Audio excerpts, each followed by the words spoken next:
చైర్మన్లు, ఇంకా పార్టీకి సంబంధించిన ఇంపార్టెంట్ నాయకులు, మిమ్మల్ని అందరినీ కూడా ఈరోజు ఇక్కడికి మీ అందరినీ ఆహ్వానించడం కారణం ఏమిటి అన్నది బహుశా మీ అందరికీ కూడా కొద్దో గొప్ప అవగాహన ఉంటుందని నేను అనుకుంటా ఉన్నా. చంద్రబాబు నాయుడు గారిని నమ్మడము అని అంటే చంద్రముఖిని నిద్ర లేపడమే అని చెప్పి నేను అన్న మాటలు. చంద్రబాబు నాయుడు గారిని నమ్మడము అని అంటే పులి నోట్లో తలకాయ పెట్టడమే అని చెప్పి నేను అన్న ఎన్నికలప్పుడు. కరెక్ట్గా ఈరోజు 6 నెలలు గడిచేసరికే ఈరోజు ప్రతి ఇంట్లో కూడా పరిస్థితి ఏమిటి అని అంటే, జగనన్న కనీసం పలావ్ పెట్టేవాడు, చంద్రబాబు నాయుడు బిర్యానీ పెడతానన్నాడు, ఇప్పుడు పలావు పోయింది, బిర్యానీ పోయింది, చివరికి ఏది లేకుండా రోడ్డు మీద నిలబట్టాడు చంద్రబాబు నాయుడు అనే మాట ఈరోజు ప్రతి ఇంట్లో కూడా ఈరోజు చర్చనీయాంశంగా ఈరోజు మారింది. ఒకవైపున మనం ఇస్తా ఉన్న పథకాలన్నీ కూడా పూర్తిగా ఆపేశాడు, మరోవైపున ఆయన ఇస్తానన్న సూపర్ 6లు సూపర్ 7లు గాలికి ఎగిరిపోయినాయి. మరోవైపున ఇవన్నీ ఒకవైపున ఉంటే మరోవైపున 6 నెలలు కూడా తిరక్క మునిపే బాధుడు. కరెంటు బిల్లులు ముట్టుకుంటే చాలు షాక్ కొట్టే పరిస్థితిలోకి ఈరోజు తయారైనాయి. 15,000 కోట్ల రూపాయలు 6 నెలలు తిరక్క తరికే 15,000 కోట్ల రూపాయలు ప్రజల నెత్తిన కరెంటు బిల్లులు షాకుల రూపంలో వేయగలిగిన పాలకుడు ఎవడైనా ఉన్నాడు అని అంటే అది నిజంగా ఒక చంద్రబాబు నాయుడు మాత్రమే ఇలాంటి దుర్మార్గాలు చేయగలుగుతాడు. మూడో వ్యక్తి ఎవడు చేయలేని పరిస్థితి. ఆ లెవెల్లో బాధుడు. మరోవైపున చూస్తే ఈ బాధుడుకు తోడు సూపర్ 6లు సూపర్ 7లు అమలు చేయకపోవడానికి తోడు మనం ఇస్తా ఉన్న పథకాలన్నీ కూడా ఇవ్వకుండా వదిలేసినకు దానికి తోడు, వీటి అన్నిటికీ తోడు ఇంకా ఏం జరుగుతూ ఉంది? చంద్రబాబు నాయుడిని ఎవరైనా ప్రశ్నిస్తే చాలు ఆ ప్రశ్నించే స్వరాన్ని అనగదొక్కుతూ రెడ్ బుక్ రాజ్యాంగం ఈరోజు ఎక్కడ పడితే అక్కడ గ్రామ స్థాయి నుంచి కనిపిస్తూ ఉంది. ఇన్ని విపరీతమైన పరిస్థితుల మధ్య స్కాముల మీద స్కాములు జరుగుతూ ఉన్నాయి. లిక్కర్ మాఫియా, శాండ్ మాఫియా, ప్రతి కాన్స్టిట్యున్సీలోనూ ప్రతి నియోజకవర్గంలోనూ పేకాట క్లబ్బులు, ఇవన్నీ కాక ఏ నియోజకవర్గంలో అయినా కానీ మీకు ఒక ఫ్యాక్టరీ ఉండి ఆ ఫ్యాక్టరీ నడుపుకోవాలన్నా, లేదా మీ నియోజకవర్గంలో ఏదైనా మీరు మైనింగ్ చేసుకోవాలన్నా, ఏది జరగాలన్నా కూడా ఎమ్మెల్యే దగ్గరికి వెళ్ళి ఎమ్మెల్యేకి డబ్బులు ఇస్తే తప్పునిచ్చి ఈరోజు జరగని పరిస్థితి. ప్రతి విషయంలో కూడా నాకింత నీకింత అని ఎమ్మెల్యే దగ్గర నుంచి మొదలు పెడితే ముఖ్యమంత్రి దాకా పంచుకొని తీసుకుంటా ఉన్న పరిస్థితులు ఈరోజు కనిపిస్తూ ఉన్నాయి. ఈరోజు ఉద్యమ బాట పట్టడానికి, పోరాట బాట పట్టడానికి ఇక సమయం మనమంతకు మనమే ముందుకు తీసుకొని రావాల్సిన పరిస్థితుల్లోకి ఈరోజు మనం అడుగులు వేస్తూ ఉన్నాం. మళ్ళీ ఈ నెల 27వ తారీఖున ఇంకొక కార్యక్రమానికి పిలుపునిస్తా ఉన్నాం.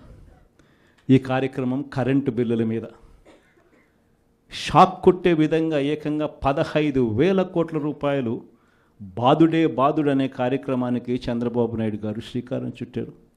కేవలం 6 నెలలు గడవకు మునిపే ఈరోజు ప్రజల చేతుల్లో ఉన్న బిల్లులు మీరు చూస్తే, నేరుడు నెలకు వచ్చిన బిల్లు ఎంత, డిసెంబర్లో వచ్చిన బిల్లు ఎంత అని చెప్పి తేడా చూస్తే ఆ తేడా ఇట్టే కనిపిస్తూ ఉంది. కనీసం ప్రతి బిల్లులోనూ కూడా విపరీతంగా నంబర్ కనిపిస్తూ, ఇది కూడా ఇంకా 15,000 పూర్తి బాధుడు కాదు, 6,000 కోట్ల బాధుడికే ఈ నెంబర్. ఇంకొక 9,000 కోట్ల రూపాయల బాధుడు ఈ నెల వేస్తూ ఉన్నాడు. అంటే రేపు నెల బిల్లులో ఇంకా 9,000 రూపాయల బాధుడు కూడా కనిపిస్తుంది. మరి ఇలాంటి పరిస్థితిలో బిల్లులు చూపించి మహిళలందరూ కూడా బిల్లు చూపించి బిల్లులు కాలుస్తూ ఉన్న పరిస్థితి కనిపిస్తూ ఉంది నిరసన తెలుపుతూ. ఇలాంటి వారికి తోడుగా ఈసారి ఈ ప్రోగ్రాం నియోజకవర్గ స్థాయిలోకి వెళ్ళిపోతున్నాం. మొన్న రైతులకు సంబంధించి జిల్లా స్థాయిలో చేసినాం. ఈసారి కరెంటు బిల్లులకు సంబంధించిన ప్రొటెస్ట్ కార్యక్రమం నియోజకవర్గ స్థాయిలోనే చేసే కార్యక్రమానికి ఈరోజు శ్రీకారం చుడతా ఉన్నాం. ఈ కార్యక్రమం 27వ తారీఖున పార్టీ కరెంటు బిల్లుల బాదుడుకు నిరసనగా ప్రజలకు తోడుగా ఉండే కార్యక్రమం చేయబోతా ఉంది 27వ తారీఖున. మళ్ళీ 3వ తారీఖున జనవరి 3వ తారీఖున చదువుకుంటున్న పిల్లల కోసం విద్యా దీవెన అందక, వసతి దీవెన రాక పిల్లలు చదువులు మానేస్తూ ఉన్న పరిస్థితి మొట్టమొదటిసారిగా కనిపిస్తూ ఉంది.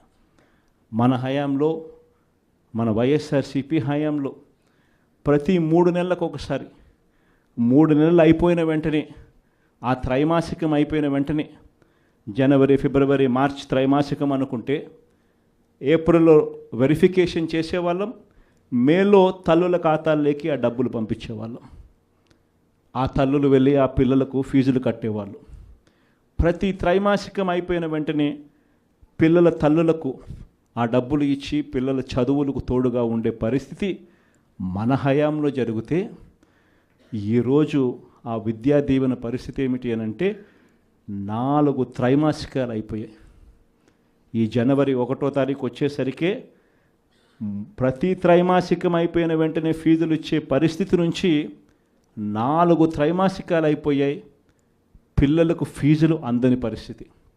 మొత్తంగా ఈ ఫీజులకు సంబంధించి 4 త్రైమాసికాలకు సంబంధించిన విద్యా దీవెన దాదాపుగా 2,800 కోట్ల రూపాయలు, వసతి దీవెన కింద మరో 1,100 కోట్లు, దాదాపుగా 3,900 కోట్ల రూపాయలు పిల్లల చదువులకు.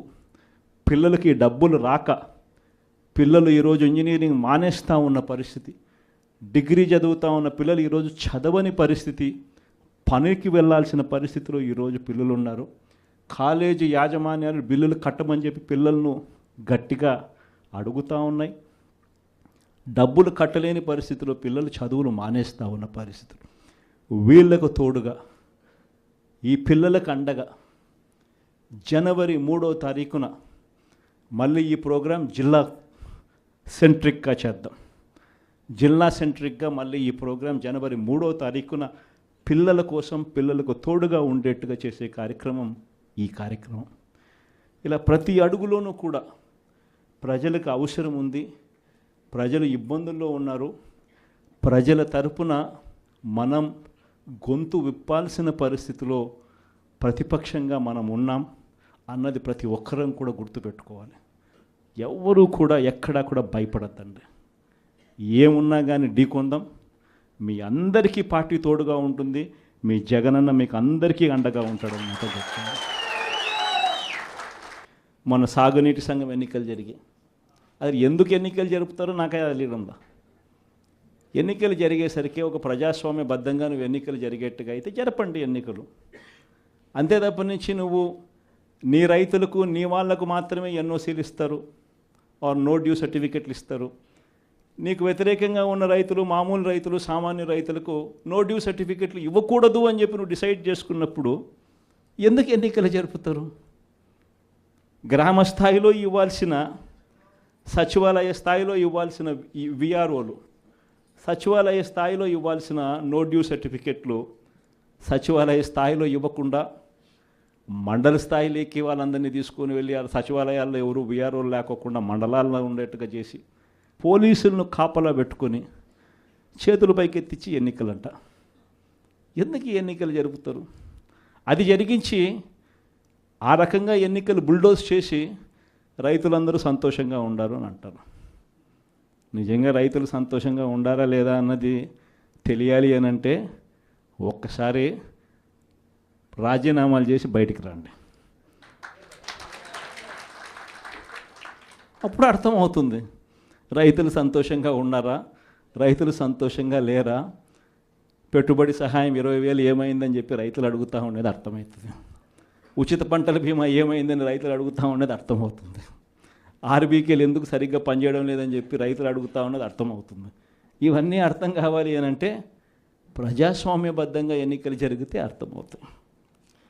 ఈ మధ్యకాలంలో ఇంకోటి కూడా అన్నారు, విజన్ 2047 అంట. అయ్యా 7 నెలల కిందట ఊదరగొట్టి నువ్వు నీ ఎల్లో మీడియా, మీ ఈనాడు, మీ ఆంధ్రజ్యోతి, మీ టీవీ5 మీరంతా ఊదరగొట్టి మేనిఫెస్టో ఇచ్చినారు. ఆ మేనిఫెస్టోలో ఏం చెప్పినారు? 15,000 నుంచి మొదలు పెడితే 48,000 దాకా చెప్పుకుంటూ పోయినారు. వాటికి దిక్కు లేదు. 7 నెలల కిందట మేనిఫెస్టో అని చెప్పి చెప్పిన దానికి దిక్కుది లేదు. ఇంకా 2047 అంట. 2047 అంటే ఈయన వయసు ఎంత? ఈయన వయసు ఇప్పుడే 80 దగ్గర. ఇంకా 2047 ఎవడు ఉంటాడు, ఎవడు పోతాడు? 2047 అని చెప్పి ఒక విజన్ అంట, ఒక డాక్యుమెంట్ అంట. నిజంగా నాకు ఆశ్చర్యం అనిపిస్తుంది. అసలు విజన్ అంటే ఏమిటి? విజన్ అంటే ఏమిటి? నిజంగా మనిషి అభివృద్ధి బాటలో అభివృద్ధి బాటలోకి మనిషిని తీసుకొని పోవాలి అని అంటే ఆ అభివృద్ధి బాట ఏమిటి అని చెప్పేది విజన్ డాక్యుమెంట్. నిజంగా ఒక మనిషిని 20 ఏళ్ళ తర్వాత ప్రపంచం ఎలా ఉంటుంది, ఆ 20 ఏళ్ళల్లో తర్వాత ఈరోజు చిన్నపిల్లాడిగా ఉన్న పిల్లాడు 20 ఏళ్ళ తర్వాత ఆ పిల్లాడు ఎలా ఉంటాడు, ఆ పిల్లోని భవిష్యత్తు ఏమిటి, ఆ పిల్లోని కోసం మనం ఈరోజు వేసే అడుగులు కరెక్ట్గా వేస్తూ ఉన్నామా లేదా అన్నది విజన్. ఆ విజన్లో భాగంగా ఆ రోజు వైఎస్ఆర్సీపీ ప్రభుత్వంగా మనం వేసాం అడుగులు. గర్వంగా చెప్పచ్చు. రాష్ట్రంలో ఎవరు ఊహించని విధంగా, దేశంలో ఎప్పుడు జరగని విధంగా మొట్టమొదటిసారిగా గవర్నమెంట్ బడులన్నీ ఇంగ్లీష్ మీడియం కింద మార్చిన చరిత్ర ఎప్పుడైనా ఉంది అని అంటే అది వైఎస్ఆర్సీపీ ప్రభుత్వం.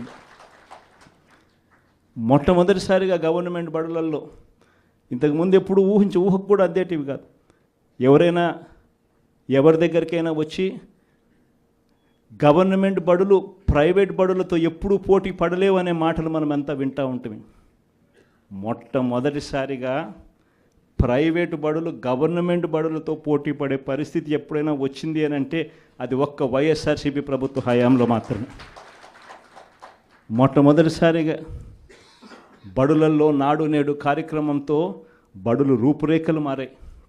మొట్టమొదటిసారిగా 6వ తరగతి నుంచి ప్రతి క్లాస్ రూమ్లోనూ ఇంటరాక్టివ్ ఫ్లాట్ ప్యానల్స్తో డిజిటల్ బోధన ఎప్పుడైనా మొదలైంది అంటే అది వైఎస్ఆర్సీపీ హయాంలోనే మొదలైంది. మొట్టమొదటిసారిగా 3వ తరగతి పిల్లలకు టోఫుల్ ఒక పీరియడ్గా చేర్చి ఇంగ్లీష్లో వాళ్ళందరినీ కూడా ప్రావీణ్యత పెంచే విధంగా అడుగులు పడ్డాయి అని అంటే అది వైఎస్ఆర్సీపీ ప్రభుత్వ హయాంలో. మొట్టమొదటిసారిగా గవర్నమెంట్ బడులన్నీ ఇంగ్లీష్ మీడియం చేయడమే కాకుండా సిబిఎస్ఈతోనే ఆపకుండా సిబిఎస్ఈ దాకా కూడా ప్రయాణం జరిగింది మన హయాంలోనే. సిబిఎస్ఈ నుంచి ఏకంగా ఐబీ దాకా ప్రయాణం జరిగేది కూడా మన హయాంలోనే జరిగేట్టుగా చర్యలు తీసుకున్నాం. మొట్టమొదటిసారిగా 8వ తరగతికి పిల్లాడు వచ్చేసరికి పిల్లాడి చేతిలో ట్యాబులు. మొట్టమొదటిసారిగా గవర్నమెంట్ బడులలో పోయే పిల్లలకు రోజుకొక మెనూతో గోరుముద్ద. ఇవన్నీ మనం అడుగులు వేసినప్పుడు ఈ పిల్లాడు ఈ 10th క్లాస్కి వచ్చేసరికి అనర్గళంగా ఇంగ్లీష్లో మాట్లాడే పరిస్థితి. అది విజన్ అంటే. హైయర్ ఎడ్యుకేషన్లో ఎప్పుడు చూడని విధానం, ఊహకు కూడా ఎవరికి అందల. మన డిగ్రీలు చదువుకుంటే ఉద్యోగాలు రావు, మన డిగ్రీలను ఇంకా బెటర్గా చేయాలి అని తలంచుతో మొట్టమొదటిసారిగా ఎడెక్స్ అనే సంస్థను తీసుకొని వచ్చి మొట్టమొదటిసారిగా ఆన్లైన్ వర్టికల్స్ తీసుకొని వచ్చి మొట్టమొదటిసారిగా ఆ వర్టికల్స్కు సర్టిఫైడ్ చేసినాం. అంటే మన డిగ్రీ చదువుతా ఉన్న పిల్లాడు ఆయనకు నచ్చిన కొన్ని కోర్సులు స్టాన్ఫర్డ్, హార్వర్డ్, ఎల్ఎస్సి, ఎంఐటి వంటి పెద్ద పెద్ద యూనివర్సిటీలు విదేశీ యూనివర్సిటీల దగ్గర నుంచి వాళ్ళు కోర్సులు ఆఫర్ చేస్తారు ఆన్లైన్లో. మన పిల్లలు ఆ కోర్సులు ఇక్కడ తీసుకుంటాడు, తీసుకొని ఆ ఎగ్జామ్ రాస్తాడు, రాసిన ఆ ఎగ్జామ్కు ఆ యూనివర్సిటీ సర్టిఫికెట్ ఇస్తుంది. ఆ సర్టిఫికెట్ మన కరికులంలో భాగం అవుతుంది. మన డిగ్రీ తీసుకున్న పిల్లోడు బయటకు వచ్చేసరికి ఆ పిల్లానికి 4-5 రకాల కోర్సుల్లో ఒక ఆక్స్ఫర్డ్ సర్టిఫికెట్, ఒక ఎల్ఎస్సి సర్టిఫికెట్, ఒక ఎంఐటి సర్టిఫికెట్, ఒక స్టాన్ఫోర్డ్ సర్టిఫికెట్తో పాటు తన డిగ్రీ తన చేతికి వస్తుంది. అంటే రిస్క్ మేనేజ్మెంట్ కోర్సు ఎల్ఎస్సి ఇస్తుంది సర్టిఫికెట్, డేటా అనలిటిక్స్ కోర్సు ఒక స్టాన్ఫోర్డ్ ఇస్తుంది సర్టిఫికెట్, అసెట్ మేనేజ్మెంట్ కోర్సు ఒక ఎల్బిఎస్ ఇస్తుంది సర్టిఫికెట్. ఇలాంటి సర్టిఫికెట్లతో పిల్లాడు బయటకు వచ్చి తన డిగ్రీ పొంది తన అప్లికేషన్ పెట్టుకుంటే ఎలాంటి ఉద్యోగాలు వస్తాయి అన్నది ఆలోచన చేసి ఆ పిల్లలకు విద్యా దీవెన, వసతి దీవెనతో సహా ఇవన్నీ ఏర్పాటు చేయడం అన్నది విజన్ అంటారు. వైద్యం కోసం ఏ పేదవాడు అప్పుల పాలయ్యే పరిస్థితి రాకూడదని, చదువులు వైద్యం ఈ రెండే మనిషిని అప్పుల పాలు చేసే పరిస్థితిలోకి నెట్టేస్తుందని, ఆ పరిస్థితి ఎప్పుడు రాకుండా చెయ్యాలి అని చెప్పి తాపత్రయపడి ఆరోగ్యశ్రీ పరిధిని ఏకంగా 3,300 ప్రొసీజర్లకు తీసుకొని పోయి ఏకంగా 25 లక్షల దాకా ప్రతి పేదవాడికి ఉచితంగా ఆరోగ్యశ్రీ అందేట్టుగా చేసి ప్రతి గవర్నమెంట్ హాస్పిటల్లోనూ నాడు నేడు పనులతో ఆ హాస్పిటల్ రూపురేఖలన్నీ మార్చి ప్రతి గవర్నమెంట్ హాస్పిటల్లోనూ 0 వేకెన్సీ పాలసీ తీసుకొని వచ్చి జాతీయంగా చూస్తే స్పెషలిస్ట్ డాక్టర్ల కొరత 61%, 61% ఉంటే మన రాష్ట్రానికి వచ్చేసరికి స్పెషలిస్ట్ డాక్టర్ల కొరత మన రాష్ట్రంలో కేవలం 4% లోపే. 0 వేకెన్సీ పాలసీ తీసుకొని వచ్చి ప్రతి హాస్పిటల్లోనూ డాక్టర్లు ఉండేట్టుగా చేసి ప్రతి హాస్పిటల్లోనూ WHO GMP ప్రమాణాలు కలిగిన మందులు మాత్రమే అవైలబుల్గా ఉండేట్టుగా చేసి గ్రామ స్థాయిలోకి విలేజ్ క్లినిక్లు తీసుకొని పోయి గ్రామ స్థాయిలోనే ఫ్యామిలీ డాక్టర్లను తీసుకొని వచ్చి గ్రామ స్థాయిలోనే ప్రతి 6 నెలలకు ఒకసారి ఆరోగ్య సురక్ష కార్యక్రమం చేసి ప్రివెంటివ్ కేర్ అంటే క్యూరేటివ్ కేర్ అంటే మందుల క్యూరేటివ్ కేర్ అంటే రోగం వచ్చిన తర్వాత వైద్యం, ప్రివెంటివ్ కేర్ అంటే మనిషికి మొదటి దశలోనే అంటే ఆ షుగర్ సరిగ్గా హ్యాండిల్ చేయకపోతే ఆ షుగర్ వల్ల కిడ్నీ సమస్యలు, మనిషికి బీపీ, ఆ బీపీని సరిగ్గా హ్యాండిల్ చేయకపోతే గుండెపోటు, అటువంటివన్నీ ఇనీషియల్ స్టేజెస్లోనే గ్రామ స్థాయిలోనే మనిషికి రాకుండా చేసే గొప్ప అడుగులు పడడం ఎప్పుడు జరిగాయనంటే వైఎస్ఆర్సీపీ హయాంలో. ఇది విజన్.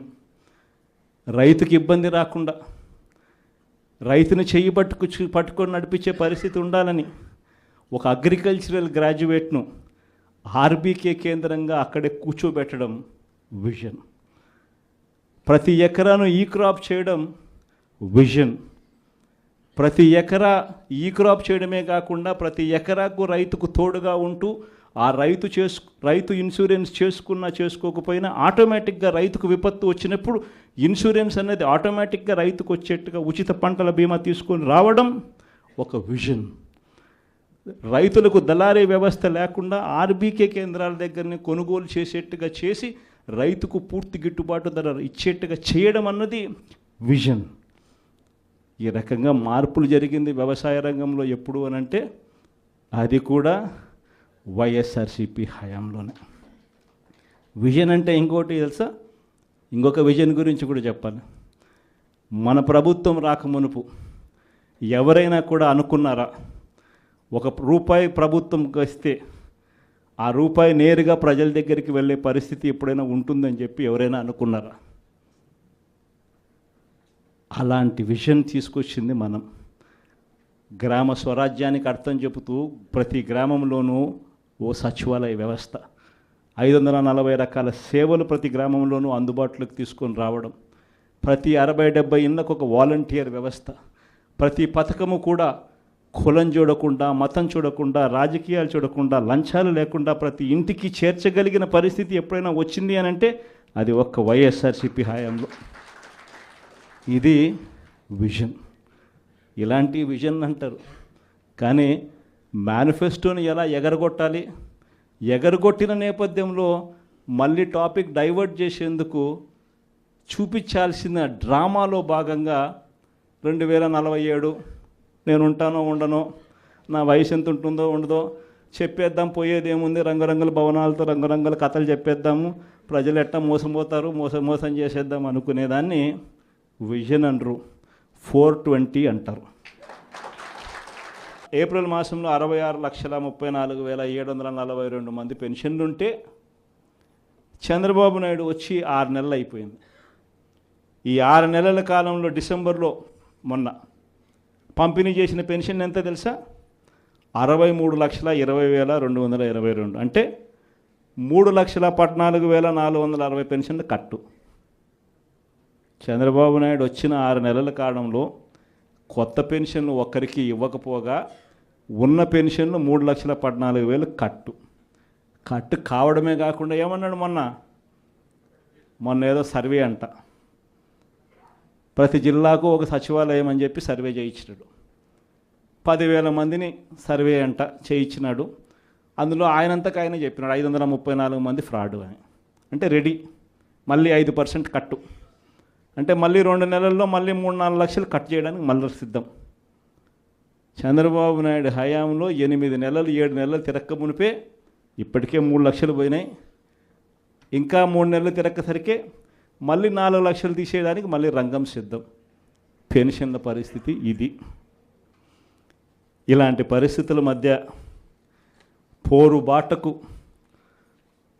మనమంతా కూడా సన్నద్ధమయ్యే కార్యక్రమంలో భాగంగా మిమ్మల్ని అందరినీ కూడా పిలవడం జరిగింది. మిమ్మల్ని అందరికీ మీ అందరికీ కూడా ఈ కొన్ని విషయాలన్నీ కూడా మీ అందరితో కూడా పాలు పంచుకోవడం జరిగింది. మీ అందరినీ కూడా ఈ పోరుబాటలో వైఎస్ఆర్సీపీ జెండాను రెపరెపలాడిస్తూ వైఎస్ఆర్సీపీ అనే పార్టీ ప్రజలకు తోడుగా ఉండే పార్టీ అనే నినాదం ప్రతి గ్రామంలోనూ కూడా చిరస్థాయిగా మిగిలిపోయే విధంగా యుద్ధం చేయాలి అని, పోరాటం చేయమని అభ్యర్థించడానికి మిమ్మల్ని అందరినీ కూడా మనస్ఫూర్తిగా చేతులు జోడించి కోరుతాను. అనంతపురం నుంచి ఈరోజు ఇక్కడికి వచ్చిన జెడ్పీటీసీలు, ఎంపీపీలు, మున్సిపల్ చైర్మన్లు, ఇంకా పార్టీకి సంబంధించిన ఇంపార్టెంట్ నాయకులు, మిమ్మల్ని అందరినీ కూడా ఈరోజు ఇక్కడికి మీ అందరినీ ఆహ్వానించడం కారణం ఏమిటి అన్నది బహుశా మీ అందరికీ కూడా కొద్దో గొప్ప అవగాహన ఉంటుందని నేను అనుకుంటా ఉన్నా. చంద్రబాబు నాయుడు గారిని నమ్మడము అని అంటే చంద్రముఖిని నిద్ర లేపడమే అని చెప్పి నేను అన్న మాటలు. చంద్రబాబు నాయుడు గారిని నమ్మడము అని అంటే పులి నోట్లో తలకాయ పెట్టడమే అని చెప్పి నేను అన్న ఎన్నికలప్పుడు. కరెక్ట్గా ఈరోజు 6 నెలలు గడిచేసరికే ఈరోజు ప్రతి ఇంట్లో కూడా పరిస్థితి ఏమిటి అని అంటే, జగనన్న కనీసం పలావ్ పెట్టేవాడు, చంద్రబాబు నాయుడు బిర్యానీ పెడతానన్నాడు. ఇప్పుడు పలావు పోయింది, బిర్యానీ పోయింది, చివరికి ఏది లేకుండా రోడ్డు మీద నిలబట్టాడు చంద్రబాబు నాయుడు అనే మాట ఈరోజు ప్రతి ఇంట్లో కూడా ఈరోజు చర్చనీయాంశంగా ఈరోజు మారింది. ఒకవైపున మనం ఇస్తా ఉన్న పథకాలన్నీ కూడా పూర్తిగా ఆపేశాడు, మరోవైపున ఆయన ఇస్తానన్న సూపర్ 6లు, సూపర్ 7లు గాలికి ఎగిరిపోయినాయి. మరోవైపున ఇవన్నీ ఒకవైపున ఉంటే మరోవైపున 6 నెలలు కూడా తిరక్క మునిపే బాధుడు. కరెంటు బిల్లులు ముట్టుకుంటే చాలు షాక్ కొట్టే పరిస్థితులకి ఈరోజు తయారైనాయి. 15,000 కోట్ల రూపాయలు 6 నెలలు తిరక్క తరికే 15,000 కోట్ల రూపాయలు ప్రజల నెత్తిన కరెంటు బిల్లులు షాకుల రూపంలో వేయగలిగిన పాలకుడు ఎవడైనా ఉన్నాడు అని అంటే అది నిజంగా ఒక చంద్రబాబు నాయుడు మాత్రమే ఇలాంటి దుర్మార్గాలు చేయగలుగుతాడు. మూడో వ్యక్తి ఎవడు చేయలేని పరిస్థితి. ఆ లెవెల్లో బాధుడే బాధుడు. మరోవైపున చూస్తే ఈ బాధుడుకు తోడు సూపర్ 6లు సూపర్ 7లు అమలు చేయకపోవడానికి తోడు మనం ఇస్తా ఉన్న పథకాలన్నీ కూడా ఇవ్వకుండా వదిలేసినకు దానికి తోడు వీటి అన్నిటికీ తోడు ఇంకా ఏం జరుగుతూ ఉంది? చంద్రబాబు నాయుడు ఎవరైనా ప్రశ్నిస్తే చాలు ఆ ప్రశ్నించే స్వరాన్ని అనగదొక్కుతూ రెడ్ బుక్ రాజ్యాంగం ఈరోజు ఎక్కడ పడితే అక్కడ గ్రామ స్థాయి నుంచి కనిపిస్తూ ఉంది. ఇన్ని విపరీతమైన పరిస్థితుల మధ్య స్కాముల మీద స్కాములు జరుగుతూ ఉన్నాయి. లిక్కర్ మాఫియా, శాండ్ మాఫియా, ప్రతి కాన్స్టిట్యున్సీలోనూ ప్రతి నియోజకవర్గంలోనూ పేకాట క్లబ్బులు, ఇవన్నీ కాక ఏ నియోజకవర్గంలో అయినా కానీ మీకు ఒక ఫ్యాక్టరీ ఉండి ఆ ఫ్యాక్టరీ నడుపుకోవాలన్నా, లేదా మీ నియోజకవర్గంలో ఏదైనా మీరు మైనింగ్ చేసుకోవాలన్నా, ఏది జరగాలన్నా కూడా ఎమ్మెల్యే దగ్గరికి వెళ్ళి ఎమ్మెల్యేకి డబ్బులు ఇస్తే తప్పు నుంచి ఈరోజు జరగని పరిస్థితి. ప్రతి విషయంలో కూడా నాకింత నీకింత అని ఎమ్మెల్యే దగ్గర నుంచి మొదలు పెడితే ముఖ్యమంత్రి దాకా పంచుకొని తీసుకుంటా ఉన్న పరిస్థితులు ఈరోజు కనిపిస్తూ ఉన్నాయి. ఈరోజు ఉద్యమ బాట పట్టడానికి, పోరాట బాట పట్టడానికి ఇక సమయం మనమంతకు మనమే ముందుకు తీసుకొని రావాల్సిన పరిస్థితుల్లోకి ఈరోజు మనం అడుగులు వేస్తూ ఉన్నాం. మళ్ళీ ఈ నెల 27వ తారీఖున ఇంకొక కార్యక్రమానికి పిలుపునిస్తా ఉన్నాం. ఈ కార్యక్రమం కరెంటు బిల్లుల మీద షాక్ కొట్టే విధంగా ఏకంగా 15,000 కోట్ల రూపాయలు బాధుడే బాధుడు అనే కార్యక్రమానికి చంద్రబాబు నాయుడు గారు శ్రీకారం చుట్టారు. కేవలం 6 నెలలు గడవకు మునిపే ఈరోజు ప్రజల చేతుల్లో ఉన్న బిల్లులు మీరు చూస్తే నేరుడు నెలకు వచ్చిన బిల్లు ఎంత, డిసెంబర్లో వచ్చిన బిల్లు ఎంత అని చెప్పి తేడా చూస్తే ఆ తేడా ఇట్టే కనిపిస్తూ ఉంది. కనీసం ప్రతి బిల్లులోనూ కూడా విపరీతంగా నంబర్ కనిపిస్తూ, ఇది కూడా ఇంకా 15,000 పూర్తి బాధుడు కాదు, 6,000 కోట్ల బాధుడికే ఈ నెంబర్. ఇంకొక 9,000 కోట్ల రూపాయల బాధుడు ఈ నెల వేస్తూ ఉన్నాడు. అంటే రేపు నెల బిల్లులో ఇంకా 9,000 రూపాయల బాధుడు కూడా కనిపిస్తుంది. మరి ఇలాంటి పరిస్థితిలో బిల్లులు చూపించి మహిళలందరూ కూడా బిల్లులు చూపించి బిల్లులు కాలుస్తూ ఉన్న పరిస్థితి కనిపిస్తూ ఉంది నిరసన తెలుపుతూ. ఇలాంటి వారికి తోడుగా ఈసారి ప్రోగ్రాం నియోజకవర్గ స్థాయిలోకి వెళ్ళిపోతున్నాం. మొన్న రైతులకు సంబంధించి జిల్లా స్థాయిలో చేసినాం. ఈసారి కరెంటు బిల్లులకు సంబంధించిన ప్రొటెస్ట్ కార్యక్రమం నియోజకవర్గ స్థాయిలోనే చేసే కార్యక్రమానికి ఈరోజు శ్రీకారం చుడతా ఉన్నాం. ఈ కార్యక్రమం 27వ తారీఖున పార్టీ కరెంటు బిల్లుల బాధుడే బాధుడుకు నిరసనగా ప్రజలకు తోడుగా ఉండే కార్యక్రమం చేయబోతా ఉంది 27వ తారీఖున. మళ్ళీ 3వ తారీఖున జనవరి 3వ తారీఖున చదువుకుంటున్న పిల్లల కోసం విద్యా దీవెన అందక, వసతి దీవెన రాక పిల్లలు చదువులు మానేస్తూ ఉన్న పరిస్థితి మొట్టమొదటిసారిగా కనిపిస్తూ ఉంది. మన హయాంలో, మన వైఎస్ఆర్సీపీ హయాంలో ప్రతి 3 నెలలకు ఒకసారి, 3 నెలలు అయిపోయిన వెంటనే, ఆ త్రైమాసికం అయిపోయిన వెంటనే, జనవరి ఫిబ్రవరి మార్చ్ త్రైమాసికం అనుకుంటే ఏప్రిల్లో వెరిఫికేషన్ చేసేవాళ్ళం, మేలో తల్లుల ఖాతాల్లోకి ఆ డబ్బులు పంపించేవాళ్ళం. ఆ తల్లులు వెళ్ళి ఆ పిల్లలకు ఫీజులు కట్టేవాళ్ళు.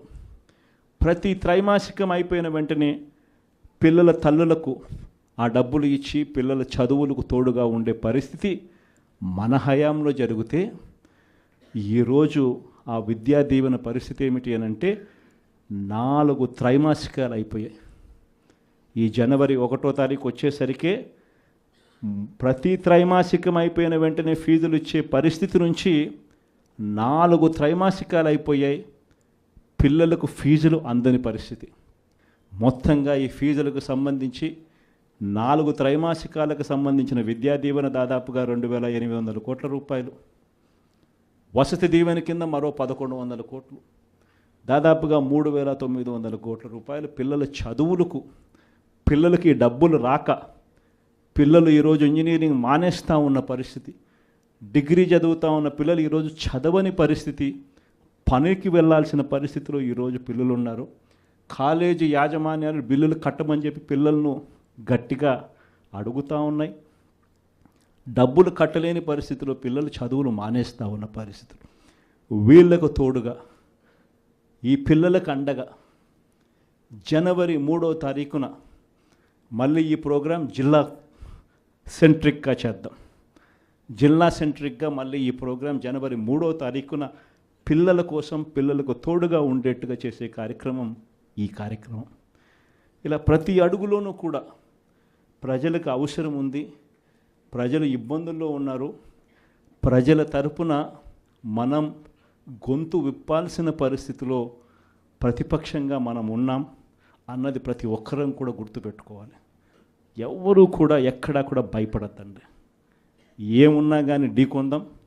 మీ అందరికీ పార్టీ తోడుగా ఉంటుంది. మీ జగనన్న మీకు అందరికీ అండగా ఉంటాడు అన్నమాట చెప్తాను. మన సాగునీటి సంఘం ఎన్నికలు జరిగాయి. అది ఎందుకు ఎన్నికలు జరుపుతారో నాకే తెలియడంలా. ఎన్నికలు జరిగేసరికి ఒక ప్రజాస్వామ్యబద్ధంగా నువ్వు ఎన్నికలు జరిగేట్టుగా అయితే జరపండి ఎన్నికలు. అంతే తప్ప నుంచి నువ్వు నీ రైతులకు, నీ వాళ్లకు మాత్రమే ఎన్ఓసీలు ఇస్తారు, ఆర్ నో డ్యూ సర్టిఫికెట్లు ఇస్తారు. నీకు వ్యతిరేకంగా ఉన్న రైతులు, మామూలు రైతులు, సామాన్య రైతులకు నో డ్యూ సర్టిఫికెట్లు ఇవ్వకూడదు అని చెప్పి నువ్వు డిసైడ్ చేసుకున్నప్పుడు ఎందుకు ఎన్నికలు జరుపుతారు? గ్రామ స్థాయిలో ఇవ్వాల్సిన, సచివాలయ స్థాయిలో ఇవ్వాల్సిన విఆర్ఓలు, సచివాలయ స్థాయిలో ఇవ్వాల్సిన నో డ్యూ సర్టిఫికెట్లు సచివాలయ స్థాయిలో ఇవ్వకుండా మండల స్థాయిలోకి వాళ్ళందరినీ తీసుకొని వెళ్ళి ఆ సచివాలయాల్లో ఎవరు విఆర్ఓలు లేకోకుండా మండలాల్లో ఉండేట్టుగా చేసి పోలీసులను కాపలా పెట్టుకొని చేతుల పైకెత్తించి ఎన్నికలంట. ఎందుకు ఈ ఎన్నికలు జరుపుతారు? అది జరిగించి ఆ రకంగా ఎన్నికలు బుల్డోజ్ చేసి రైతులందరూ సంతోషంగా ఉండారు అని అంటారు. నిజంగా రైతులు సంతోషంగా ఉండారా లేదా అన్నది తెలియాలి అని అంటే ఒక్కసారి రాజీనామాలు చేసి బయటికి రండి, అప్పుడు అర్థమవుతుంది రైతులు సంతోషంగా ఉన్నారా, రైతులు సంతోషంగా లేరా. పెట్టుబడి సహాయం 20,000 ఏమైందని చెప్పి రైతులు అడుగుతూ ఉండేది అర్థమవుతుంది. ఉచిత పంటల బీమా ఏమైందని రైతులు అడుగుతూ ఉండేది అర్థమవుతుంది. ఆర్బీకేలు ఎందుకు సరిగ్గా పనిచేయడం లేదని చెప్పి రైతులు అడుగుతూ ఉన్నది అర్థమవుతుంది. ఇవన్నీ అర్థం కావాలి అని అంటే ప్రజాస్వామ్యబద్ధంగా ఎన్నికలు జరిగితే అర్థమవుతుంది. ఈ మధ్యకాలంలో ఇంకోటి కూడా అన్నారు, విజన్ 2047 అంట. అయ్యా 7 నెలల కిందట ఊదరగొట్టి నువ్వు, నీ ఎల్లో మీడియా, మీ ఈనాడు, మీ ఆంధ్రజ్యోతి, మీ TV5 మీరంతా ఊదరగొట్టి మేనిఫెస్టో ఇచ్చినారు. ఆ మేనిఫెస్టోలో ఏం చెప్పినారు? 15,000 నుంచి మొదలు పెడితే 48,000 దాకా చెప్పుకుంటూ పోయినారు. వాటికి దిక్కు లేదు. 7 నెలల కిందట మేనిఫెస్టో అని చెప్పి చెప్పిన దానికి దిక్కుది లేదు. ఇంకా 2047 అంట. 2047 అంటే ఈయన వయసు ఎంత? ఈయన వయసు ఇప్పుడే 80 దగ్గర. ఇంకా 2047 ఎవడు ఉంటాడు, ఎవడు పోతాడు? 2047 అని చెప్పి ఒక విజన్ అంట, ఒక డాక్యుమెంట్ అంట. నిజంగా నాకు ఆశ్చర్యం అనిపిస్తుంది. అసలు విజన్ అంటే ఏమిటి? విజన్ అంటే ఏమిటి? నిజంగా మనిషి అభివృద్ధి బాటలో అభివృద్ధి బాటలోకి మనిషిని తీసుకొని పోవాలి అని అంటే ఆ అభివృద్ధి బాట ఏమిటి అని చెప్పేది విజన్ డాక్యుమెంట్. నిజంగా ఒక మనిషిని 20 ఏళ్ళ తర్వాత ప్రపంచం ఎలా ఉంటుంది, ఆ 20 ఏళ్ళల్లో తర్వాత ఈరోజు చిన్నపిల్లాడిగా ఉన్న పిల్లాడు 20 ఏళ్ళ తర్వాత ఆ పిల్లాడు ఎలా ఉంటాడు, ఆ పిల్లోని భవిష్యత్తు ఏమిటి, ఆ పిల్లోని కోసం మనం ఈరోజు వేసే అడుగులు కరెక్ట్గా వేస్తూ ఉన్నామా లేదా అన్నది విజన్. ఆ విజన్లో భాగంగా ఆ రోజు వైఎస్ఆర్సీపీ ప్రభుత్వంగా మనం వేసాం అడుగులు. గర్వంగా చెప్పచ్చు. రాష్ట్రంలో ఎవరు ఊహించని విధంగా, దేశంలో ఎప్పుడు జరగని విధంగా మొట్టమొదటిసారిగా గవర్నమెంట్ బడులన్నీ ఇంగ్లీష్ మీడియం కింద మార్చిన చరిత్ర ఎప్పుడైనా ఉంది అని అంటే అది వైఎస్ఆర్సీపీ ప్రభుత్వంలో. మొట్టమొదటిసారిగా గవర్నమెంట్ బడులలో ఇంతకుముందు ఎప్పుడు ఊహకు కూడా అద్దేటివి కాదు. ఎవరైనా ఎవరి దగ్గరికైనా వచ్చి గవర్నమెంట్ బడులు ప్రైవేట్ బడులతో ఎప్పుడూ పోటీ పడలేవు అనే మాటలు మనం అంతా వింటూ ఉంటాం. మొట్టమొదటిసారిగా ప్రైవేటు బడులు గవర్నమెంట్ బడులతో పోటీ పడే పరిస్థితి ఎప్పుడైనా వచ్చింది అని అంటే అది ఒక్క వైఎస్ఆర్సీపీ ప్రభుత్వ హయాంలో మాత్రమే. మొట్టమొదటిసారిగా బడులల్లో నాడు నేడు కార్యక్రమంతో బడులు రూపురేఖలు మారాయి. మొట్టమొదటిసారిగా 6వ తరగతి నుంచి ప్రతి క్లాస్ రూమ్లోనూ ఇంటరాక్టివ్ ఫ్లాట్ ప్యానల్స్తో డిజిటల్ బోధన ఎప్పుడైనా మొదలైంది అంటే అది వైఎస్ఆర్సీపీ హయాంలోనే మొదలైంది. మొట్టమొదటిసారిగా 3వ తరగతి పిల్లలకు టోఫుల్ ఒక పీరియడ్గా చేర్చి ఇంగ్లీష్లో వాళ్ళందరినీ కూడా ప్రావీణ్యత పెంచే విధంగా అడుగులు పడ్డాయి అని అంటే అది వైఎస్ఆర్సీపీ ప్రభుత్వ హయాంలో. మొట్టమొదటిసారిగా గవర్నమెంట్ బడులన్నీ ఇంగ్లీష్ మీడియం చేయడమే కాకుండా సిబిఎస్ఈతోనే ఆపకుండా సిబిఎస్ఈ దాకా కూడా ప్రయాణం జరిగింది మన హయాంలోనే.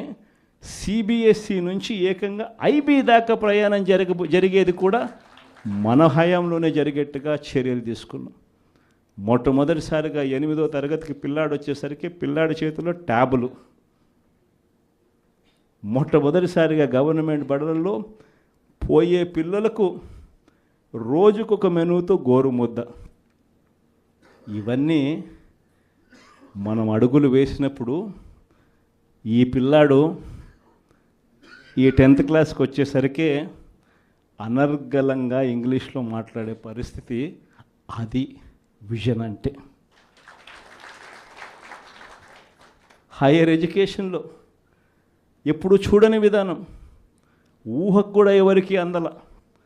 మన డిగ్రీలు చదువుకుంటే ఉద్యోగాలు రావు, మన డిగ్రీలను ఇంకా బెటర్గా చేయాలి అని తలంచుతో మొట్టమొదటిసారిగా ఎడెక్స్ అనే సంస్థను తీసుకొని వచ్చి మొట్టమొదటిసారిగా ఆన్లైన్ వర్టికల్స్ తీసుకొని వచ్చి మొట్టమొదటిసారిగా ఆ వర్టికల్స్కు సర్టిఫైడ్ చేసినాం. అంటే మన డిగ్రీ చదువుతా ఉన్న పిల్లాడు ఆయనకు నచ్చిన కొన్ని కోర్సులు స్టాన్ఫర్డ్, హార్వర్డ్, ఎల్ఎస్సి, ఎంఐటి వంటి పెద్ద పెద్ద యూనివర్సిటీలు, విదేశీ యూనివర్సిటీల దగ్గర నుంచి వాళ్ళు కోర్సులు ఆఫర్ చేస్తారు ఆన్లైన్లో.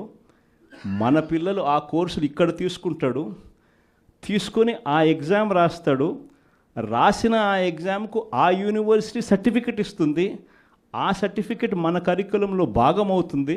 మన డిగ్రీ తీసుకున్న పిల్లోడు బయటకు వచ్చేసరికి ఆ పిల్లానికి 4-5 రకాల కోర్సుల్లో ఒక ఆక్స్ఫర్డ్ సర్టిఫికెట్, ఒక ఎల్ఎస్సి సర్టిఫికెట్, ఒక ఎంఐటి సర్టిఫికెట్, ఒక స్టాన్ఫర్డ్ సర్టిఫికెట్తో పాటు తన డిగ్రీ తన చేతికి వస్తుంది.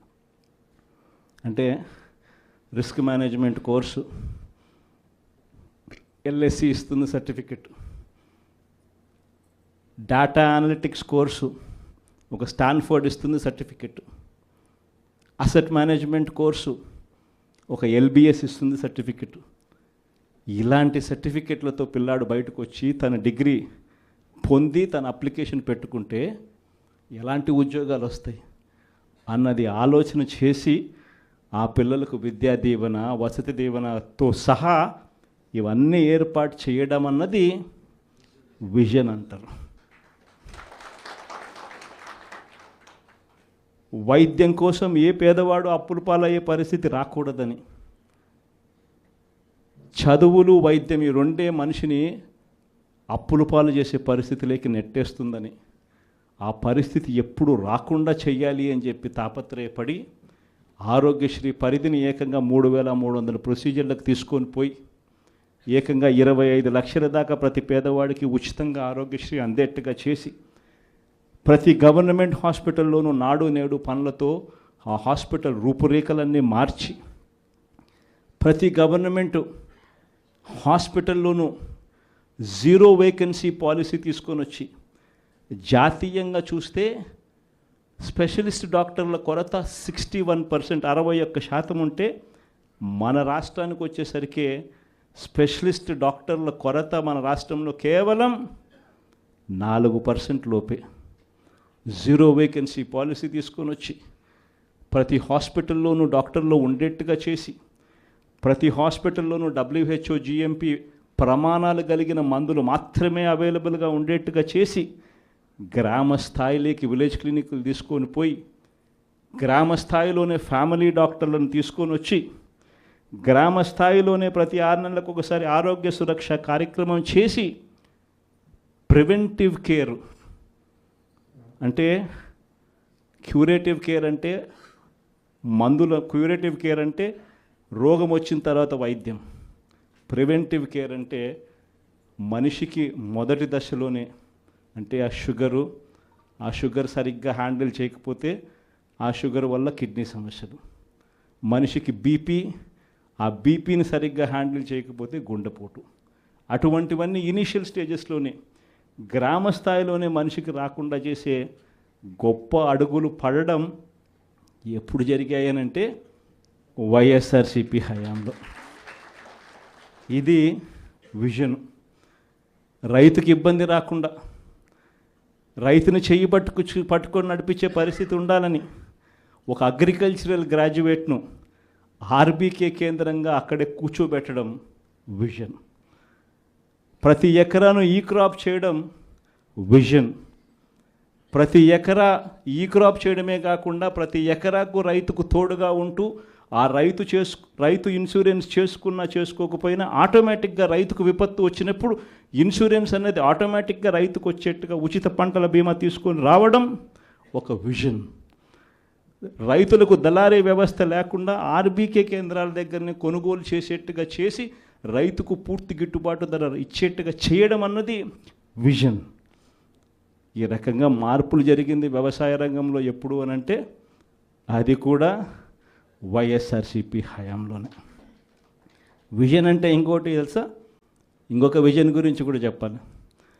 మన ప్రభుత్వం రాకమునుపు ఎవరైనా కూడా అనుకున్నారా ₹1 ప్రభుత్వం వస్తే ఆ రూపాయి నేరుగా ప్రజల దగ్గరికి వెళ్ళే పరిస్థితి ఎప్పుడైనా ఉంటుందని చెప్పి ఎవరైనా అనుకున్నారా? అలాంటి విజన్ తీసుకొచ్చింది మనం.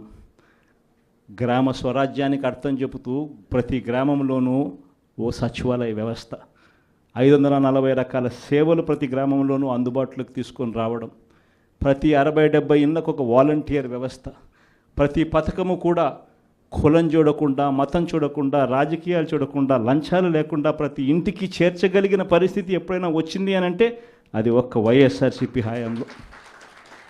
ఇది విజన్. ఇలాంటి విజన్ అంటారు.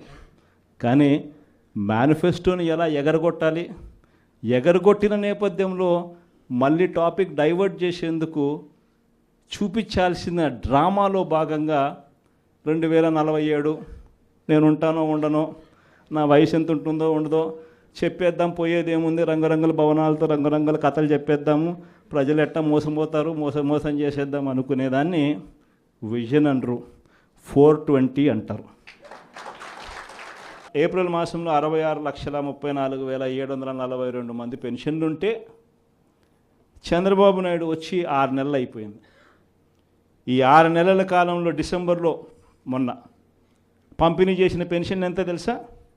63,20,222. అంటే 3,14,460 పెన్షన్లు కట్టు. చంద్రబాబు నాయుడు వచ్చిన 6 నెలల కాలంలో కొత్త పెన్షన్లు ఒక్కరికి ఇవ్వకపోగా ఉన్న పెన్షన్లు 3,14,000 కట్టు కావడమే కాకుండా ఏమన్నాడు మొన్న ఏదో సర్వే అంట, ప్రతి జిల్లాకు ఒక సచివాలయం అని చెప్పి సర్వే చేయించినాడు. 10,000 మందిని సర్వే అంట చేయించినాడు. అందులో ఆయనంతకు ఆయన చెప్పినాడు 534 మంది ఫ్రాడ్ అని. అంటే రెడీ, మళ్ళీ 5% కట్టు, అంటే మళ్ళీ 2 నెలల్లో మళ్ళీ 3-4 లక్షలు కట్ చేయడానికి మళ్ళీ సిద్ధం.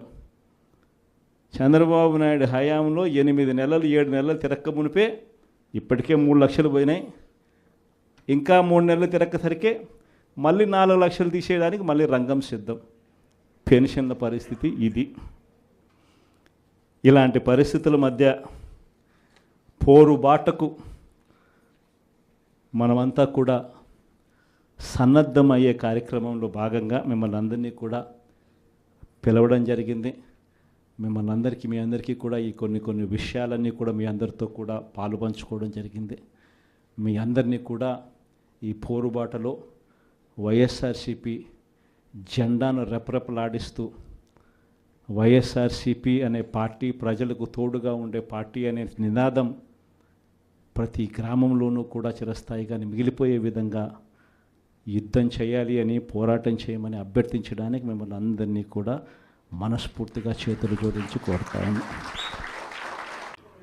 అనంతపురం నుంచి ఈరోజు ఇక్కడికి వచ్చిన జెడ్పీటీసీలు, ఎంపీపీలు,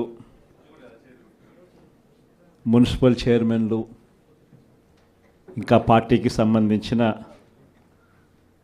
ఇంపార్టెంట్ నాయకులు, మిమ్మల్ని అందరినీ కూడా ఈరోజు ఇక్కడికి మీ అందరినీ ఆహ్వానించడం కారణం ఏమిటి అన్నది బహుశా మీ అందరికీ కూడా కొద్దో గొప్ప అవగాహన ఉంటుందని నేను అనుకుంటా ఉన్నా. చంద్రబాబు నాయుడు గారిని నమ్మడము అని అంటే చంద్రముఖిని నిద్ర లేపడమే అని చెప్పి నేను అన్న మాటలు.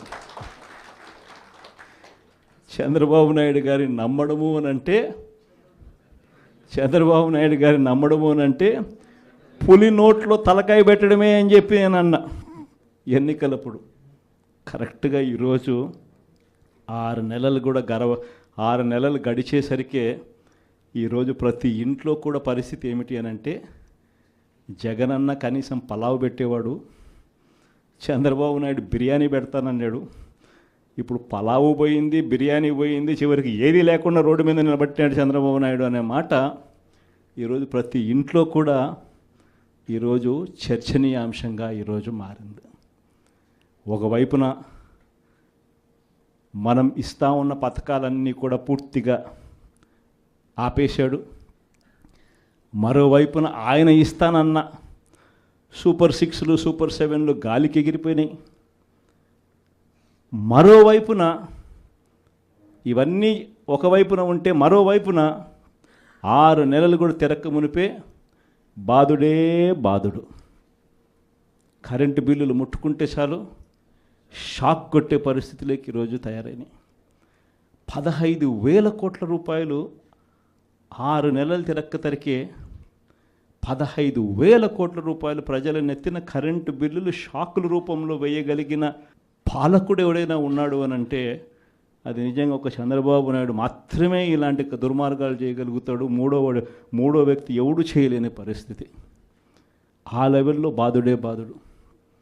మరోవైపున చూస్తే ఈ బాధుడుకు తోడు సూపర్ 6లు, సూపర్ 7లు అమలు చేయకపోవడానికి తోడు మనం ఇస్తా ఉన్న పథకాలన్నీ కూడా ఇవ్వకుండా వదిలేసినకు దానికి తోడు, వీటి అన్నిటికీ తోడు ఇంకా ఏం జరుగుతూ ఉంది? చంద్రబాబు నాయుడిని ఎవరైనా ప్రశ్నిస్తే చాలు ఆ ప్రశ్నించే స్వరాన్ని అనగదొక్కుతూ రెడ్ బుక్ రాజ్యాంగం ఈరోజు ఎక్కడ పడితే అక్కడ గ్రామ స్థాయి నుంచి కనిపిస్తూ ఉంది.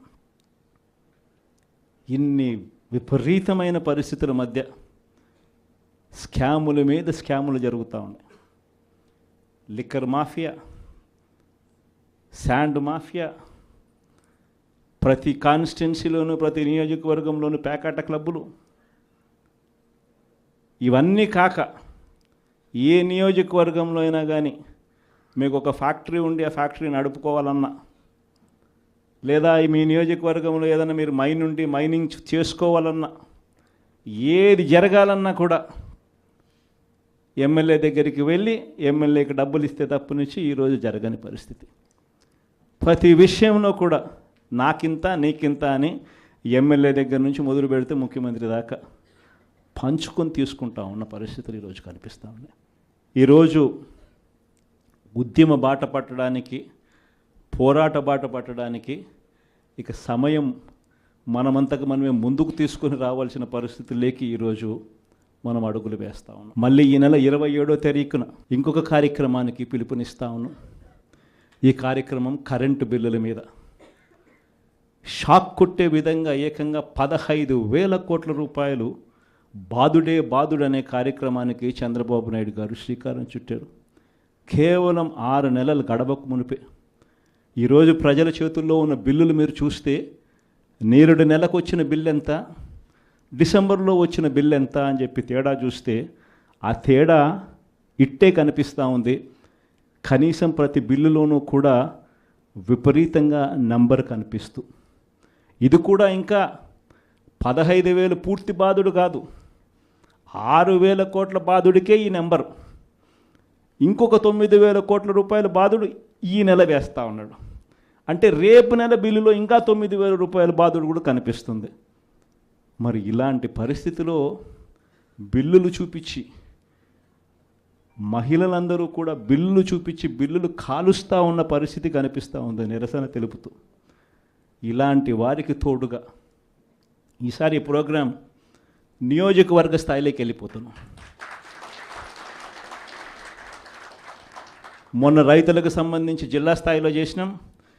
ఈసారి కరెంటు బిల్లులకు సంబంధించిన ప్రొటెస్ట్ కార్యక్రమం నియోజకవర్గ స్థాయిలోనే చేసే కార్యక్రమానికి ఈరోజు శ్రీకారం చుడతా ఉన్నాం. ఈ కార్యక్రమం 27వ తారీఖున పార్టీ కరెంటు బిల్లుల బాదుడే బాదుడుకు నిరసనగా ప్రజలకు తోడుగా ఉండే కార్యక్రమం చేయబోతా ఉంది 27వ తారీఖున.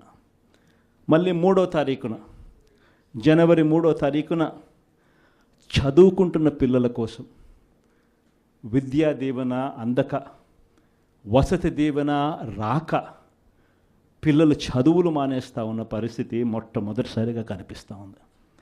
మన హయాంలో, మన వైఎస్ఆర్సీపీ హయాంలో ప్రతి 3 నెలలకు ఒకసారి, 3 నెలలు అయిపోయిన వెంటనే, ఆ త్రైమాసికం అయిపోయిన వెంటనే, జనవరి, ఫిబ్రవరి, మార్చ్ త్రైమాసికం అనుకుంటే ఏప్రిల్లో వెరిఫికేషన్ చేసేవాళ్ళం, మేలో తల్లుల ఖాతాల్లోకి ఆ డబ్బులు పంపించేవాళ్ళం. ఆ తల్లులు వెళ్ళి ఆ పిల్లలకు ఫీజులు కట్టేవాళ్ళు. ప్రతి త్రైమాసికం అయిపోయిన వెంటనే పిల్లల తల్లులకు ఆ డబ్బులు ఇచ్చి పిల్లల చదువులకు తోడుగా ఉండే పరిస్థితి మన హయాంలో జరిగితే, ఈరోజు ఆ విద్యా దీవెన పరిస్థితి ఏమిటి అని అంటే 4 త్రైమాసికాలు అయిపోయాయి. ఈ జనవరి 1వ తారీఖు వచ్చేసరికే ప్రతి త్రైమాసికం అయిపోయిన వెంటనే ఫీజులు ఇచ్చే పరిస్థితి నుంచి 4 త్రైమాసికాలు అయిపోయాయి. పిల్లలకు ఫీజులు అందని పరిస్థితి. మొత్తంగా ఈ ఫీజులకు సంబంధించి 4 త్రైమాసికాలకు సంబంధించిన విద్యా దీవెన దాదాపుగా 2,800 కోట్ల రూపాయలు, వసతి దీవెన కింద మరో 1,100 కోట్లు, దాదాపుగా 3,900 కోట్ల రూపాయలు పిల్లల చదువులకు, పిల్లలకి డబ్బులు రాక పిల్లలు ఈరోజు ఇంజనీరింగ్ మానేస్తూ ఉన్న పరిస్థితి, డిగ్రీ చదువుతూ ఉన్న పిల్లలు ఈరోజు చదవని పరిస్థితి, పనికి వెళ్ళాల్సిన పరిస్థితిలో ఈరోజు పిల్లలు ఉన్నారు. కాలేజీ యాజమాన్యాలు బిల్లులు కట్టమని చెప్పి పిల్లలను గట్టిగా అడుగుతూ ఉన్నాయి. డబ్బులు కట్టలేని పరిస్థితిలో పిల్లలు చదువులు మానేస్తూ ఉన్న పరిస్థితులు. వీళ్లకు తోడుగా ఈ పిల్లలకు అండగా జనవరి 3వ తారీఖున మళ్ళీ ఈ ప్రోగ్రాం జిల్లా సెంట్రిక్గా చేద్దాం. జిల్లా సెంట్రిక్గా మళ్ళీ ఈ ప్రోగ్రాం జనవరి 3వ తారీఖున పిల్లల కోసం, పిల్లలకు తోడుగా ఉండేట్టుగా చేసే కార్యక్రమం ఈ కార్యక్రమం. ఇలా ప్రతి అడుగులోనూ కూడా ప్రజలకు అవసరం ఉంది, ప్రజలు ఇబ్బందుల్లో ఉన్నారు, ప్రజల తరపున మనం గొంతు విప్పాల్సిన పరిస్థితిలో ప్రతిపక్షంగా మనం ఉన్నాం అన్నది ప్రతి ఒక్కరం కూడా గుర్తుపెట్టుకోవాలి. ఎవ్వరూ కూడా ఎక్కడా కూడా భయపడద్దండి. ఏమున్నా కానీ ఢీకొందాం. మీ అందరికీ పార్టీ తోడుగా ఉంటుంది. మీ జగనన్న మీకు అందరికీ అండగా ఉంటాడన్నమాట చెప్తాను. మన సాగునీటి సంఘం ఎన్నికలు జరిగాయి. అది ఎందుకు ఎన్నికలు జరుపుతారో నాకే తెలియదుందా. ఎన్నికలు జరిగేసరికి ఒక ప్రజాస్వామ్యబద్ధంగా నువ్వు ఎన్నికలు జరిగేట్టుగా అయితే జరపండి ఎన్నికలు. అంతే తప్ప నుంచి నువ్వు నీ రైతులకు, నీ వాళ్లకు మాత్రమే ఎన్ఓసీలు ఇస్తారు, ఆర్ నో డ్యూ సర్టిఫికెట్లు ఇస్తారు. నీకు వ్యతిరేకంగా ఉన్న రైతులు, మామూలు రైతులు, సామాన్య రైతులకు నో డ్యూ సర్టిఫికెట్లు ఇవ్వకూడదు అని చెప్పి నువ్వు డిసైడ్ చేసుకున్నప్పుడు ఎందుకు ఎన్నికలు జరుపుతారు? గ్రామ స్థాయిలో ఇవ్వాల్సిన, సచివాలయ స్థాయిలో ఇవ్వాల్సిన విఆర్ఓలు, సచివాలయ స్థాయిలో ఇవ్వాల్సిన నో డ్యూ సర్టిఫికెట్లు సచివాలయ స్థాయిలో ఇవ్వకుండా మండల స్థాయిలోకి వాళ్ళందరినీ తీసుకొని వెళ్ళి ఆ సచివాలయాల్లో ఎవరు విఆర్ఓలు లేకోకుండా మండలాల్లో ఉండేట్టుగా చేసి పోలీసులను కాపలా పెట్టుకొని చేతుల పైకెత్తించి ఎన్నికలంట. ఎందుకు ఈ ఎన్నికలు జరుపుతారు? అది జరిగించి ఆ రకంగా ఎన్నికలు బుల్డోజ్ చేసి రైతులందరూ సంతోషంగా ఉండారు అని అంటారు. నిజంగా రైతులు సంతోషంగా ఉండారా లేదా అన్నది తెలియాలి అని అంటే ఒక్కసారి రాజీనామాలు చేసి బయటికి రండి, అప్పుడు అర్థమవుతుంది రైతులు సంతోషంగా ఉన్నారా, రైతులు సంతోషంగా లేరా. పెట్టుబడి సహాయం 20,000 ఏమైందని చెప్పి రైతులు అడుగుతూ ఉండేది అర్థమవుతుంది. ఉచిత పంటల బీమా ఏమైందని రైతులు అడుగుతూ ఉండేది అర్థమవుతుంది. ఆర్బీకేలు ఎందుకు సరిగ్గా పనిచేయడం లేదని చెప్పి రైతులు అడుగుతూ ఉన్నది అర్థమవుతుంది. ఇవన్నీ అర్థం కావాలి అని అంటే ప్రజాస్వామ్యబద్ధంగా ఎన్నికలు జరిగితే అర్థమవుతాయి.